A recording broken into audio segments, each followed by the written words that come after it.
वाह वाह, कितनी प्यारी लग रही है मेरी बहू, किसी की नजर ना लगे। आओ बहू आओ, तुम्हारे घर में स्वागत है। थैंक यू माँ जी। सच, तुम्हें बहू बनाकर मेरा सपना पूरा हो गया। मेरा बहुत मन था कि मैं अपने बेटे आकाश के लिए एक सुंदर सी बहू लाऊं, बिल्कुल तुम्हारी तरह। केतकी इसी तरह अपनी नई बहू गौरवी की भर भर कर तारीफें किए जा रही थी। तभी गृह प्रवेश के फंक्शन में आई एक औरत ने केतकी से कहा, मानना पड़ेगा केतकी, नई बहू का स्वागत करना तो कोई तुमसे सीखे। पूरा एक फंक्शन ही रख दिया गृह प्रवेश का। वाह वाह वाह, लेकिन ऐसा सब कुछ तुमने काजल के लिए तो नहीं किया था, है ना? केतकी ने उस औरत की बात को अनसुना कर दिया और फिर जोर से बोली, अरे कोई आरती तो लेकर आओ। अब मैं आ गई माँ जी, मैं उतारती हूँ अपनी प्यारी देवरानी की आरती। नहीं नहीं, मुझे दे, तेरी काली छाया इस बेचारी दूध सी बच्ची पर नहीं पड़ने दूंगी मैं। केतकी की बात सुनते ही गौरवी के साथ साथ वहां खड़ी सारी औरतें मुंह छुपाकर हंसने लगी। काजल को ये बात बुरी लगी और वो वहां से चली गई। दरअसल केतकी के दो बेटे थे, बड़ा बेटा विकास और छोटा आकाश। विकास ने काजल से लव मैरिज की थी। उसने काजल के गुणों के सामने उसके रंग को अहमियत नहीं दी। काजल देखने में जितनी काली थी उसका दिल उतना ही उछला था, मगर अक्सर इंसान की सीरत पर उसकी सूरत भारी पड़ी जाती है। काजल के साथ भी ऐसा ही हो रहा था। आओ गौरवी, मैं तुम्हें पूरा घर दिखाती हूँ। जी माँ जी। इधर रसोई है, इसके ठीक सामने बाथरूम और ये गेस्ट रूम है। और उधर ऊपर क्या है माँ जी? वो तेरे जेठ का कमरा है। जेठ जी का मतलब? वो उस कमरे में अकेले रहते हैं क्या? नहीं, वो कलमुही भी तो रहती है उसके साथ। जैसे ही कमरे से बाहर निकलती है पूरे घर में अंधेरा हो जाता है, एकदम डामर है डामर। क्या माँ जी, आप भी बड़ी कमाल की बातें करती हैं। गौरवी आते ही समझ गई थी कि उसकी सास उसकी जेठानी से कितनी नफरत करती थी और इस आग में उसे घी कैसे डालना है ये भी वो अच्छे से जानती थी। केतकी और गौरवी आपस में बातें कर ही रहे थे कि तभी अपने कमरे से काजल ने गौरवी को आवाज दी, अरे गौरवी आओ, ऊपर आओ। जाओ, देखा ऊपर भी, पर जरा दूर ही रहना उस कलमुही से। केतकी मुंह बनाकर वहां से चली गई और गौरवी फिर ऊपर काजल के कमरे में पहुंची। आ जाओ गौरवी, अब यहाँ बैठो। वैसे भाभी, आप दोनों की लव मैरिज है क्या? हाँ, पर तुम्हें कैसे पता? वो बस आपको देखकर अंदाजा लगाया मैंने। गौरवी का ये ताना सुनकर काजल का दिल ही टूट गया। उसने गौरवी से जवाब में कुछ नहीं कहा। वैसे काजल के साथ ऐसा पहली बार नहीं हो रहा था। बचपन से ही उसके रंग को लेकर हर कोई उसका मजाक उड़ाता आया था, लेकिन उसका पति विकास सबसे अलग था। वो उससे बहुत प्यार करता था और इसीलिए उसने सबके खिलाफ जाकर काजल से शादी की थी। लेकिन शादी के 3 सालों के बाद भी काजल की सास केतकी ने उसे दिल से नहीं अपनाया था। अरे काजल, दाल चढ़ा दी क्या? नहीं माँ जी, बस अभी जा ही रही हूँ। उफ, एक तो काली, ऊपर से 1 नंबर की आलसी, कोई काम समय से नहीं होता इससे। केतकी की बात सुनकर पास ही खड़ी गौरवी हंसने लगी। वो तैयार होकर घर से बाहर जा रही थी। ये देखकर केतकी ने उससे पूछा, कहीं जा रही हो गौरवी?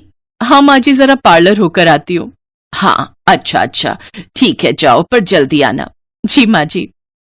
गौरवी को घर का कोई काम नहीं आता था। वो तो सारा दिन बस खुद को ही संवारती रहती थी। दूसरी तरफ काजल घर के सारे काम बहुत अच्छे से करती, लेकिन फिर भी केतकी का दिल जीतना उसके लिए लगभग नामुमकिन ही था।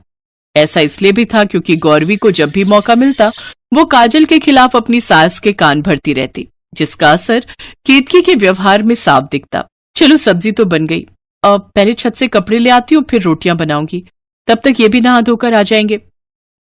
काजल रसोई से निकलकर छत पर चली गई और तभी गौरवी रसोई में आई।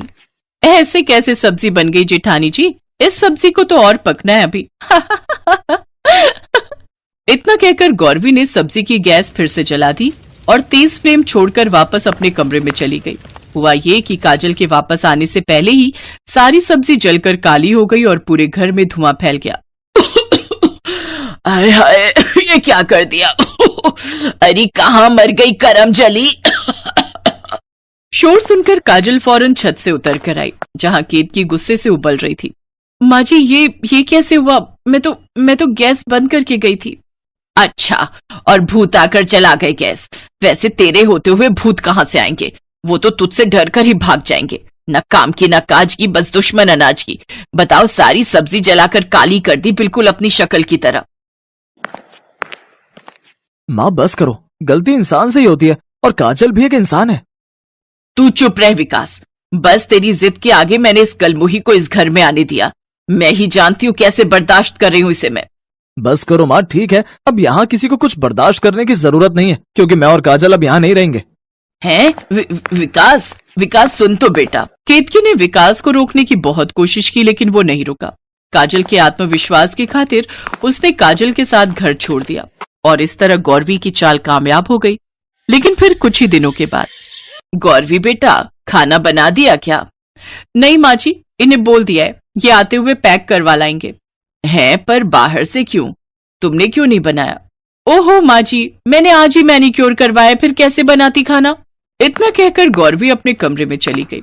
काजल के जाने के बाद से ही केतकी की पूरी गृहस्थी बिगड़ने लगी थी, क्योंकि गौरवी तो कुछ करती नहीं थी, ऊपर से अब वो बदतमीजी पर भी उतर आई थी। गौरवी, जरा अचार ले आना। क्या माँ जी, आप अभी इतनी भी बूढ़ी नहीं हुई हो कि खुद से अचार भी ना ले सको। मैं आपकी नौकर नहीं हूँ। उस दिन पहली बार केतकी को काजल की याद आई और उसे अपनी गलतियों का भी एहसास हुआ। हे भगवान, ये क्या कर दिया मैंने। काजल ने कभी मुझे कोई काम नहीं करने दिया, बिना किसी लालच के मेरी सेवा की, और मैंने क्या किया? केतकी जानती थी कि अब उसे क्या करना है। वो फौरन विकास और काजल के घर पहुंची और फिर, अरे माँ जी, आप अब आइए ना। सुनिए, जल्दी आइए, देखिए कौन आया हमसे मिलने। मैं तुमसे मिलने नहीं, बल्कि तुम दोनों को वापस घर ले जाने आई हूँ बेटा। लेकिन माँ जी, अब क्या हुआ, सब ठीक तो है ना? कुछ ठीक नहीं है बेटा, ना हमारा घर और ना मैं। इतना कहकर केतकी वहीं बेहोश हो गई। और फिर कुछ दिनों के बाद, क्यों रे केतकी, अब ये क्या सूझी तुझे? एक ही बहू का दूसरी बार गृह प्रवेश? दूसरी बार नहीं, पहली बार, इस घर में भी और मेरे दिल में भी।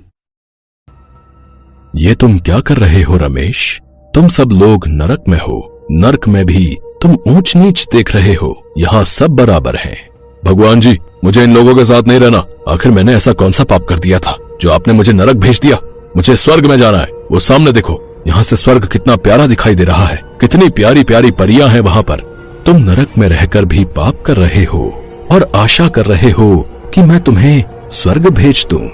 भगवान, इन्हें यहाँ से ले जाइए। जब तक ये आदमी नरक में रहेगा, तब तक हमारा नरक भी नरक से बदतर होता जाएगा। रमेश, मैं तुम्हें फिर से पृथ्वी लोक पर भेजूंगा। तुम्हारा पूरा जीवन तुम्हारी परीक्षा होगी। अगर तुम परीक्षा में सफल हो गए तो तुम्हें स्वर्ग मिल जाएगा, वरना दोबारा नरक में ही आना पड़ेगा। ये बात सुनकर रमेश बहुत खुश हुआ। कुछ दिनों बाद रमेश ने गरीब परिवार में जन्म लिया। जन्म लेने के बाद वो ये सब कुछ भूल चुका था कि भगवान ने उसे परीक्षा लेने के लिए धरती पर भेजा है। लेकिन फिर भी धरती पर वो अपने माँ बाप की सेवा करता था। जब वो बड़ा हुआ तो उसकी शादी एक गरीब लड़की ममता के साथ कर दी गई। लेकिन शादी होते ही उसके माँ बाप उसे छोड़कर चले गए। भगवान से शिकायत करके कोई फायदा नहीं, जिसका जब भी जाना लिखा होता है उसे कोई नहीं रोक सकता। खैर, कुछ महीनों बाद ममता ने एक बहुत ही खूबसूरत चांद की तरह बेटी को जन्म दिया। रमेश भाई, ममता बहन, तुमने तो बेटी के रूप में एक परी को जन्म दिया है। ऐसा लगता ही नहीं कि इंसान की बच्ची है। बहन जी, ऐसा क्यों बोल रही हो? बच्चे अपने माँ बाप पर ही तो जाते हैं। हमारी बच्ची हम दोनों पति पत्नी का मिश्रण ही है। तो इस तरह उसकी परी जैसी बच्ची का नाम पूरे गांव में फैल गया। इसीलिए उसने अपनी बच्ची का नाम परी ही रख दिया। लेकिन परी 1 महीने की ही हुई थी, तभी रमेश के घर आदित्य नाम का एक आदमी आया। रमेश जी, इस गांव में सबसे अच्छी खेती आप ही करते हैं। आपकी इस कला को देखकर सरकार ने आपको कृषि विभाग में नौकरी देने का फैसला किया है। आप गांव-गांव जाकर किसानों को खेती करना सिखाएंगे। अरे हाँ भाई साहब, कृषि विभाग में तो मैंने 2 साल पहले अप्लाई किया था। आज जाकर मुझे नौकरी मिली है। ये तो चमत्कार हो गया। अब ये चमत्कार है या कुछ और, ये तो मुझे नहीं पता। कल से ही ज्वाइन करना है। इतना बोलकर वो आदमी वहाँ से चला गया। ममता, आज मैं बहुत खुश हूँ। बरसों की रूठी किस्मत अचानक ऐसे खुल जाएगी, ये तो मुझे पता ही नहीं था। मुझे लगता है ये सारा चमत्कार हमारी परी का ही है। जैसे उसके पैर इस घर में पड़े, आपकी तरक्की हो गई। अब रमेश की जिंदगी खुशियों से भर गई। अगले ही दिन उसने नौकरी ज्वाइन कर ली। और कुछ ही महीनों में उसने अपना एक अच्छा घर भी बनवा लिया। लेकिन 1 साल बाद ममता एक बार फिर से गर्भवती हो गई। ममता, हमारे घर में एक परी के कदम पड़ने से हमारी जिंदगी पूरी तरह बदल गई थी। अब देखना, जब दूसरी परी आ जाएगी तब पूरे गांव पर हमारा राज होगा। अरे नहीं, हमें किसी पर राज नहीं करना है, बस हमारी जिंदगी खुशियों से भरी रहे, यही बहुत है हमारे लिए। खैर, अपनी दूसरी संतान के आने की खबर सुनकर रमेश के घर में खुशियां दुगनी हो गई। 9 महीने बाद ममता ने फिर से एक बेटी को जन्म तो दिया, लेकिन उसका रंग सांवला था। ये देखकर रमेश को बहुत गुस्सा आया। मैं दिन भर काम के चक्कर में बाहर रहता हूँ और तू अकेले घर में रंग रलियां मनाती रही। धोखेबाज औरत, तूने मुझे धोखा दिया। ये क्या कह रहे हैं आप? आपको कोई दौरा तो नहीं पड़ गया? जब किसी को सच पता चल जाता है ना, तो दौरा ही पड़ता है। मैं भी गोरा, तू भी गोरी, और हमारी पहली बच्ची तो परियों से भी ज्यादा गोरी। फिर ये तेरी बच्ची काली कैसे हो गई? मैं से अपनी बच्ची मानता ही नहीं। चलो परी, घर चलते हैं हम लोग। इतना बोलकर रमेश गुस्से में वहां से निकल गया। घर आने के बाद ममता और उसकी दूसरी बेटी के साथ रमेश दुश्मनों जैसा व्यवहार करने लगा। ममता और उसकी बेटी की हैसियत अब उस घर में सिर्फ एक नौकरानी की थी। दोनों माँ बेटी घर के बाहर तंबू डालकर रहती थी।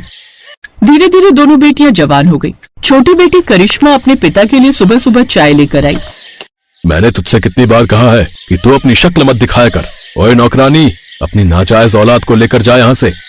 ममता भागते हुए आई और अपनी बेटी का हाथ पकड़कर वहां से ले गई। तभी रमेश के पास परी आ गई। पापा, मुझे 10,000 रुपए दो ना, अपने दोस्तों को मुझे पार्टी देनी है कॉलेज में। अरे 10,000 से क्या होगा बेटा, ये ले पूरे 50,000। आसपास के कॉलेज में भी पार्टी दे देना, ताकि लोगों को पता चले कि तू रमेश की परी है। ये सब दूर से करिश्मा ने देख लिया और वो दुखी हो गई। करिश्मा अपनी माँ से, माँ, पापा दीदी के साथ तो बहुत अच्छा व्यवहार करते हैं, हमारे साथ दुश्मनों जैसा व्यवहार क्यों करते हैं? आखिर क्या गलती है हमारी? कुछ नहीं बेटा, तुम्हारा रंग काला है, इसी वजह से वो तुमसे नफरत करते हैं, और तुमने मेरी कोख से जन्म लिया है, इसलिए मुझसे नफरत करते हैं। एक दिन करिश्मा अपने बगीचे में टहल रही थी, तभी उसने एक घायल खरगोश को देखा। उसने खरगोश को मरहम लगाया और अपने तंबू में चली आई। तभी अचानक खरगोश एक परी के रूप में बदल गई। तुमने मेरी मदद की, इसलिए मैं तुम्हें ये जादुई मेकअप देती हूँ।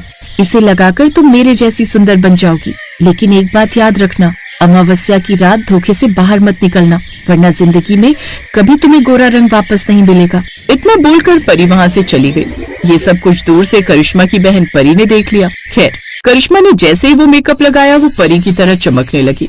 उसकी बहन परी भी उसके कमरे में आ गई। करिश्मा, तू तो मुझसे भी ज्यादा गोरी हो गई। मैंने सब सुन लिया है कि ये जादुई मेकअप तुझे कैसे मिला। मुझे भी थोड़ा सा मेकअप दे दो ना। हाँ, क्यों नहीं, ये लो। करिश्मा ने भी जादुई मेकअप लगा लिया और दोनों बहनें परी की तरह गोरी हो गई। जब दोनों अपने माँ बाप के सामने आई तो रमेश हैरान हो गया। करिश्मा, तुम अचानक इतनी गोरी कैसे हो गई? और परी, तुम तो पहले से भी ज्यादा चमक रही हो। करिश्मा ने सारी बात अपने पिता को बता दी। कुछ महीनों बाद अमावस्या वाली रात रमेश को अचानक हार्ट अटैक आ गया। परी बिटिया, जल्दी से मुझे हॉस्पिटल लेकर चलो। पापा, आपको तो सब पता ही है कि अगर मैं अमावस्या की रात बाहर निकली तो मैं हमेशा के लिए काली हो जाऊंगी। मैं नहीं ले जा सकती आपको। इतना बोलकर परी वहां से चली गई। रमेश को तड़पता देख करिश्मा अपने पिता को लेकर हॉस्पिटल गई।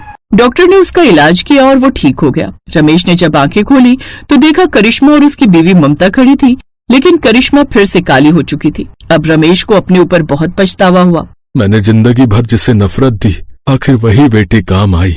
मैं पाप का भागीदार हूँ। तभी वहाँ पर अचानक भगवान प्रकट हुए। भगवान को देखकर रमेश को सब कुछ याद आ गया कि वो किस वजह से धरती पर आया था। रमेश, एक बार पुनः तुम परीक्षा में फेल हो गए। अब तुम्हें फिर से नरक प्राप्त होगा। नरक में तो तुम ऊंच नीच करते ही थे, यहाँ अपनी बेटी के साथ ही तुमने ऊंच नीच वाला व्यवहार कर दिया। अपनी बीवी पर शक किया। भगवान, आपको बताना तो चाहिए था ना कि मेरी परीक्षा चल रही है। ऊपर वाला परीक्षा बताकर नहीं लेता। धरती पर जन्म लेना ही परीक्षा है। ये तो तुम्हें पता ही होगा कि हमें हमेशा धर्म का पालन करना चाहिए, लेकिन तुमने अधर्म किया। इतना बोलकर भगवान वहाँ से गायब हो गए। करिश्मा फिर से गोरी हो गई। अब कुछ सालों बाद अब रमेश एक बार फिर से नरक में पहुँच गया, लेकिन इस बार नरक में कोई नहीं था। उसने भगवान से कहा, भगवान, वो सारे लोग कहाँ चले गए जो मेरी सेवा करते थे? पूरा नरक खाली पड़ा हुआ है। वो सब भी परीक्षा देने धरती पर गए थे। लेकिन वो सभी अपनी परीक्षा में पास हो गए और उन्हें स्वर्ग प्राप्त हो गया। अब तुम अकेले नर्क में राज करो। दोबारा कभी धरती पर जन्म मिलेगा तो फिर से तुम्हारी परीक्षा होगी। हेलो दोस्तों, कैसे हैं आप सब? हमारी कहानियाँ देखने के लिए हमारे चैनल को सब्सक्राइब कीजिए और हाँ, बेल आइकॉन पर क्लिक करना मत भूलिएगा।